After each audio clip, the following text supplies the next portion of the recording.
IDE you choose.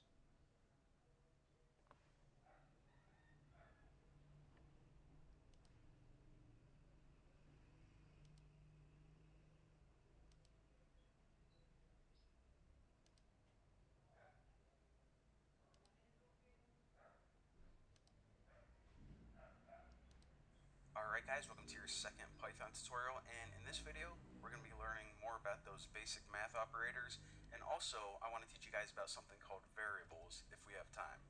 So in the last tutorial we saw that you can add two numbers together, 3 plus 4, simple enough.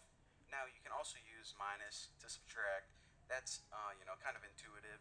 However, if you never programmed before, I'll talk to you guys about multiplication and division. Whenever you want to multiply two numbers, you use the asterisk, which is above the 8 on your keyboard, and you can just do 3 times 20. Easy enough. Now whenever you want to divide, use the forward slash, so 12 over 4, 12 divided by 4 equals 3. Now, just like in real life, computer programming in Python also has orders of operation. So say that you had 8 plus 2